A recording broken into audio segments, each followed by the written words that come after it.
رحیم ہوں اور آپ تجزیے کا اسپیشل ایپیسوڈ دیکھ رہے ہیں۔ میں اس وقت سی ایم ہاؤس میں ہوں لاہور میں، اور چودھری پرویز الہی صاحب وزیر اعلیٰ پنجاب میرے ساتھ ہیں، اسی لیے میں نے کہا کہ یہ ایک اسپیشل ایپیسوڈ ہے۔ آج ان کے ساتھ گفتگو ہوگی پاکستان کے سیاسی معاملات پر، اور ان کے ساتھ گفتگو بہت اہم ہے اس لیے کہ سب سے بڑا صوبہ ہے پنجاب، اور چودھری پرویز الہی صاحب پی ٹی آئی کے اتحادی ہیں۔ بہت گفتگو پچھلے 5, 10, 15 دنوں میں ہوئی ہے اسمبلیوں کی ریزولوشن کے حوالے سے، کیا ہوگا کیا نہیں ہوگا۔ آج سارے وہ سوالات چوہے صاحب سے کریں گے۔ چوہے صاحب بہت بہت شکریہ، اتوار کا دن ہے اور آپ یو آر ویری کائنڈ کہ آپ نے ہمیں ٹائم دیا۔ سب سے پہلے تو جو اس وقت سیاسی صورتحال ہے پنجاب میں، پاکستان میں، الیکشنز کی بات ہو رہی ہے، خان صاحب کا ایک اپنا اس میں ایک نقطہ نظر ہے۔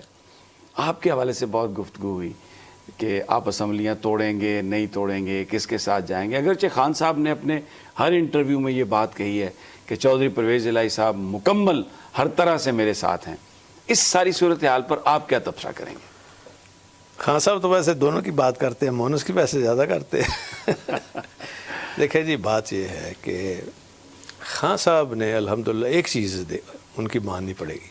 خان صاحب نے جس طرح ان پر گولیاں چلیں، جس طرح اٹیک ہوا، اور اس بیماری میں بھی ان کی اتنی ہمت ہے اللہ تعالیٰ نے دی کہ انہوں نے شریفوں کے لیے ایک خوف پیدا کر دیا ہے۔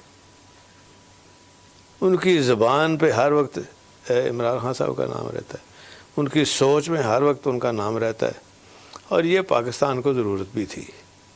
اور ہم سوچتے تھے کہ یا اللہ کوئی ایسا بندہ لا جو ان شریفوں کو نتھ ڈالے، کیونکہ یہ کام بھی غلط کرتے ہیں، کسی حکومت کو چلنے نہیں دیتے، اور جو ان کو لے کے آتا ہے اس کو ختم کرتے ہیں۔ کیونکہ ہم خود ساتھ رہے ہیں، مشرف کے ساتھ انہوں نے کیا کیا، اس سے پہلے جہانگیر کرامت نے کیا کیا، اور اس سے کئی پہلے جتنے بھی ہے کاکڑ اور جتنے ایپیسوڈ ہوئے نا، سب میں کسی کا قصور نہیں تھا، صرف نواز شریف کا۔ ہر بندے سے لڑائی، ہر بندے سے لڑائی، اور آگے وہ بچوں میں ٹرانسفر ہو گئی ہے۔ تکبر، لڑائی تکبر سے ہوتی ہے، غرور سے ہوتی ہے، اور اللہ تعالیٰ پسند نہیں کرتا۔ قرآن مجید میں دیکھیں نا، اللہ تعالیٰ بالکل پسند نہیں کرتا تکبر اور غرور کو، اور یہ ان کو سزا ملے گی۔ ابھی تو دا ہوئی ہے، اور مجھے تو لگتا ہے کہ عمران خان ہی ان کو سزا دینی ہے۔ اچھا، ایک اور بات جو ہے صاحب